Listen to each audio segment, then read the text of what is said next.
All right. For those following along your books, stuff I'm going to be talking about in this video today is actually chapter 4, and I believe it's section 5. All right. So we talked in a previous video about characterizing ions in water, and we talked about the fact that a positive cation is surrounded by water molecules in this orientation, where the oxygen is closest to the plus entity, the cation, and that's because of the polar nature of water. So it's very important to understand that and the mechanism by which ionic substances dissolve. Okay. But we need to also talk about giving some numbers to these number of particles. If you think about cations and anions as just particles, whether they're positive or negative charge, or even molecular compounds, like say a molecule of methanol, methyl alcohol is a particle, meaning one thing. Okay, we need to be able to come up with a way to quantify the number of these particles. And what I mean by that is concentration, the number of solutes in a solution. All right. So we're going to be talking about something called molarity. Okay. It turns out molarity is the most common unit for describing the concentration of a substance in a solvent. And again, keep in mind, in our hands, most of the time the solvent is going to be water. As I said, in organic chemistry, you'll talk about other solvents and how that affects things. All right. Here is how we define molarity. It's the moles of solute, whatever that solute is, divided by the volume in the total volume of the solution in liters. Okay, so in other words, 1 molar sodium chloride, and notice the abbreviation, capital M, that means moles per liter, is equal to 1 mole of sodium chloride, whatever amount of product that is, or whatever weight that is, in 1 liter of solution. Okay, simple enough. All right, so here pictorially, here's what it looks like. This picture is showing what's called a volumetric flask, and this line right here means that's the 1 liter mark. So if you add 1 mole, or in this case 58.443 grams of sodium chloride, that's 1 mole of sodium chloride, and then you add water to the line where it's 1 liter, shake it up, so you've got your homogeneous solution now, right? That is 1 molar sodium chloride. All right, simple enough. Okay. In the measuring moles, we have to determine, we have to relate that to volume now, because we're no longer working grams to moles, moles to grams, okay? So let me go through some examples and you'll see what I'm talking about. All right, example 1, to make a 0.25 molar magnesium chloride solution, how would you do that? Okay, well, it's simple. 0.25 moles of magnesium chloride times what? Well, times the molar mass or the formula weight of magnesium chloride, which is this. And now I went ahead and calculated that for you, but you know how to do that now. So 0.25 moles times 95.21 grams per mole. So notice moles of magnesium chloride cancel out. We've got 23.8 grams of magnesium chloride. Put it in your container, bring up the final volume to a liter. Okay, it's not 1 liter water and then add your dry compound. It's add your compound and then add it up to 1 liter, because the dry material will have some volume to it. All right. I'm going to run through really quickly a few other things that you'll need to be able to calculate along the way. And I'm not going to do any examples, but it's important that you know what these are. And you'll probably see some in your homework. One is mass percent, and here it is. It's simply the mass of whatever the solute is divided by the total mass of solution. So for instance, we had 58.43 grams of sodium chloride, total mass of the solution. Well, in that we've got sodium chloride, and we're going to assume that 1 liter of water weighs 1,000 grams. 1,000 grams. So that would be, for instance, mass percent of that solution. So notice we have, it's not moles, it's mass. Mass of the solute divided by the total mass of solution. Total mass of solution is the solute or solutes plus the solvent. All right. The next thing is mole fraction. Back to moles. Moles of solute divided by the total moles of solution, which means the solute and the solvent. All right, so let's use that example of the sodium chloride solution. So 1 mole of sodium chloride, total moles of solution. Well, 1 mole of sodium chloride plus the moles of the solvent. Well, how would you get that? Well, it's going to be whatever the moles of water in 1 liter. Right? So you add those two together. That would be your mole fraction. Mole fraction. Okay, and then finally, real quickly, molality. Now, this is going to be an important measure that you're going to need to come back to when we talk about colligative properties. So let me just introduce you to it. It's very close to molarity, but it's not the same. It's molality, and it's a lowercase m, not molarity, molality, and it's the moles of solute divided by the kilograms of solvent. Kilograms, not volume. So it's a moles per weight of the solvent, not solution. Again, you'll see this again. We'll return to these. All right, let me say something about ionic substances. Okay. When we've got ionic substances, and keep in mind that when these things dissociate, when they dissolve, you get multiple ions in solution. So let me just go through this real quick. Answer this question. What is the total molarity of ions in each of the solutions with respect to total ions and individual ions? Well, 2 molar sodium chloride. Right? What is the concentration of sodium chloride ions? Okay, well, it's going to be 2 molar, right? Let me back up here, because every time a formula unit of sodium chloride dissolves, I get 1 sodium cation and 1 chloride ion. So if I've got 2 molar, it's going to be 2 molar with respect to sodium cation and 2 molar with respect to chlorides. So what is the total ion content, meaning the cations and the ions? Well, total is 4 molar, right? That you've got 4 molar concentration of ions in solution. By the way, I forgot to introduce you to something.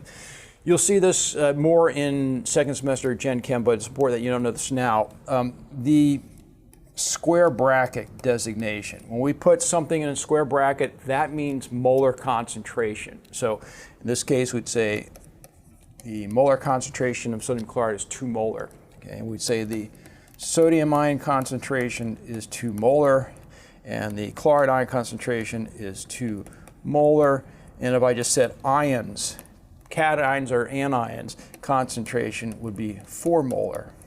All right, let's finish these other ones. How about 2 molar sodium sulfate? Well, remember, when sodium sulfate dissolves, you get 2 sodium cations plus 1 sulfate anion, polyatomic anion. So what are the concentrations of each of those ions and then the total? Well, the sodium ion concentration, and again, to be accurate, what you want to do is write the AQ right there. Okay, concentration is going to be 4 molar. Why is that? Well, because for every mole of sodium sulfate that dissolves, you get double that for the sodium. My sulfate ion concentration, AQ, is simply equal to 2 molar. And what is the total ion concentration? Well, it's going to be 4 plus 2, 6 molar worth of total ions. Excuse me. And you'll see why this total ion business is important later on when we talk about colligative properties. All right, one more just to hammer this home. Magnesium phosphate. When magnesium phosphate dissolves, magnesium phosphate looks like table salt, this white powder. You get 3 magnesium cations, right? So there's that 3 right there, plus 2 phosphate polyatomic ions. And then we'll also write AQ, AQ. So what would the magnesium ion concentration be? Well, it's going to be 0.15 times 3, right? Because you get 3 magnesium equals 0.45 molar, capital M. The phosphate ion concentration is going to be 0.15. Remember, that's what the parent compound is. By the way, we call all these the parent compounds because that is what gives rise to the ions. Times, we get 2. So 2 equals 0.3 molar. So the total ion concentration, square brackets, is equal to 0.75 molar, period. Again, I want to go through a number of examples for this because it's going to be really important that you understand this concept later on. Okay, and it was a good time to hit this now because we're introducing into molarity. All right. The best way to talk about this next step is to actually do some examples. You're going to need to perform a series of calculations involving molarity, and it depends on the problem solved. So there's no way that I can cover all the different types of problems you're going to see. That's why we have these problem sets videos that you can also watch. All right, but let me at least go through this to kind of give you a start and introduce you to some ways of thinking about it. Okay, here's my one example. What volume of a 0.45 molar solution, a sodium hydroxide solution, would be needed if you only wanted 0.02 moles of sodium hydroxide? So think about that. I've got a solution, let's just say in a beaker. It doesn't matter what the volume is. I could have 10 liters. We know that the concentration is 0.40 moles of sodium hydroxide per 1 liter. So what does that mean? That means the total moles would be 4 moles of sodium hydroxide. What do I say that? Well, if you've got 10 liters and you've got 0.4 moles per liter, then you've got a total of 4 moles. But that's not the question. The question is, if I wanted to take out a smidgen, withdraw with a pipette, such that I only could withdraw 0.02 moles, how much of that would we need? What volume? Well, here it is. Okay, so I want 0.02 moles of sodium hydroxide. Here is the molarity. Okay, molarity. Now remember, molarity is just another conversion factor, and therefore we can write it either way. In other words, moles per liter. We had it, what, 0.4 moles, or you could write it this way. 1 liter per 0.4 moles. So depending on what you want to cancel out will determine which way this thing gets written. So here we've got it written as inversion. And you'll notice we get moles canceled out and we get liters. So our answer is 0.05 liters, which translates into 50 milliliters. Okay, so that means what? That means if I withdraw 50 milliliters out of this 10 liters and put it into another container, I will have 0.02 moles of sodium hydroxide. Okay, it's still dissolved, but that's how many moles you have. By the way, also let me comment on something. You ought to get pretty quick at converting milliliters to liters in this class, right? So 1,000 milliliters is equal to 1.0 liter. So the way to convert back and forth is just moving the decimal point over 3 spaces, right? So to convert liters to milliliters, we move the decimal point over 3 to the right, okay? The other way around for going from liters to milliliters. All right, another example. How many moles of HCl, hydrochloric acid, are contained in 250 mils of a 0.1 molar HCl solution? So here again, I've got a bottle on a shelf. Here's my bottle. This is my picture bottle cap. And there's a label on it, and it says 0.1 molar HCl. How much of that, if I pour out 250 mils, which is what, about 1/4 of a liter, how many moles of HCl are going to be contained in that? Here's how you set it up. Okay? Here's my molarity.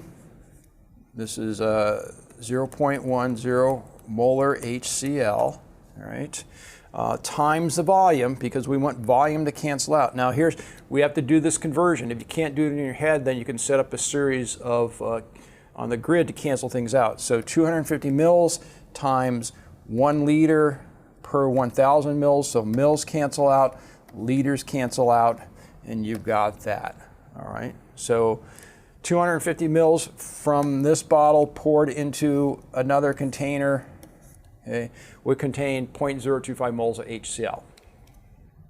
All right. One more just to drive this home. And again, I'm just trying to give you a sense of the type of problems that you might see. It's, as with a lot of these things, it's practice that's important. How many grams of sucrose, another sugar, it's called a disaccharide, are contained in 20 mils of a 3 molar solution, sucrose solution? In other words, again, once again, if I had a bottle, again, my bottle, flask, we'll say flask, and this is a 3 molar sucrose. Okay, and I take out 20 mils, how many grams, and let's say I take out 20 mils and then evaporate the water. How many grams of sucrose are going to be left over? All right, here's how we set it up. We're removing 20 mils, so 20 mils written as liters is this, 0.02 liters, right? We move the decimal point over 3, 1, 2, 3. That's where we get the 0.02 liters, times the molarity. So notice liters cancel out. Now we've got the moles of sucrose. Now we need, given to you, the molar mass of sucrose. Sucrose is a molecular compound, therefore we say molar mass, 342 grams per mole, times the molarity, the moles. So moles of sucrose get canceled out, and we've got grams of sucrose. Okay. You may not be able to set this all up in one step, but if you at least do the first step, and then you've got some, moles of sucrose, and then you remember this part, then you're there.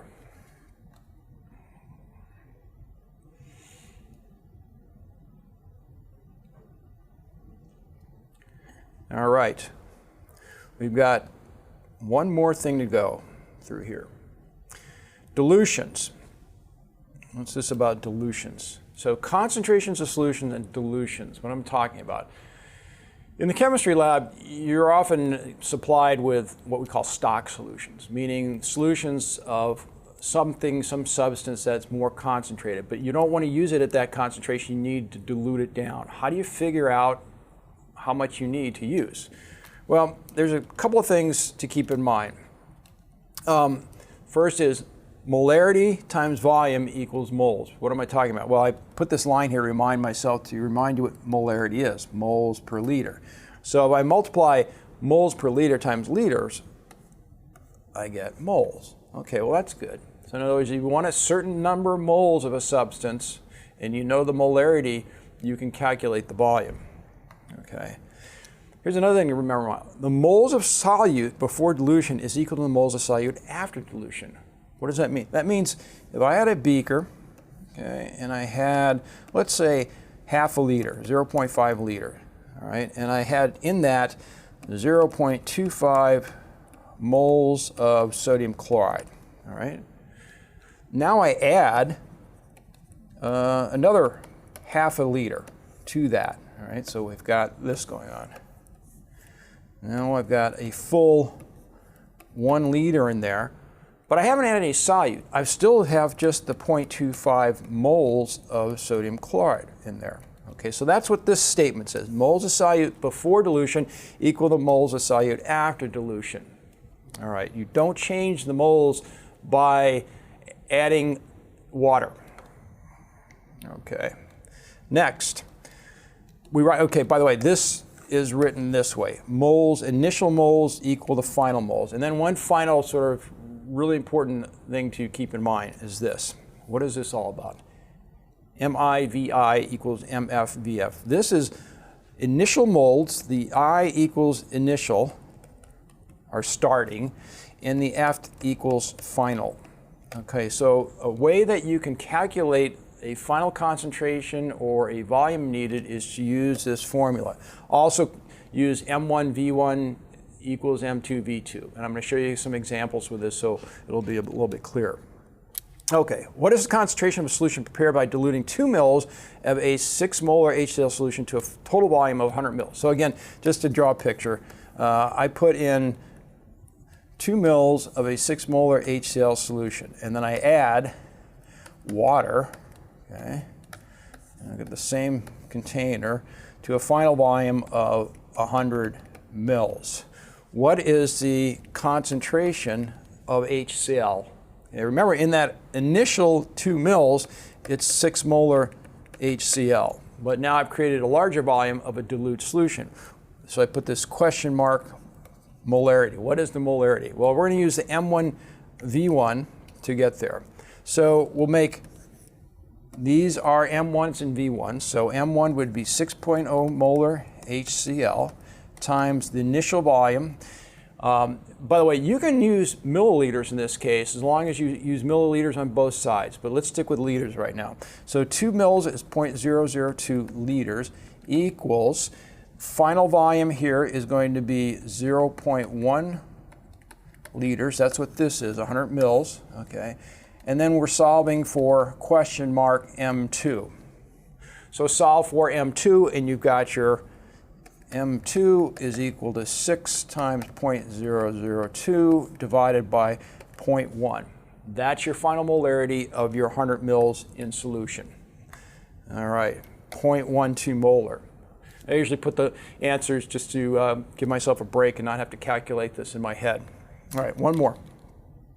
How many mils of a 0.5 molar glucose solution would be needed to make 2 liters of a 0.01 molar solution? So again, someone tells you, your TA tells you, I need you to make your group to make a 2 liters of a 0.01 molar glucose solution, and she or he hands you a 0.5 molar glucose solution. How much of that do you need?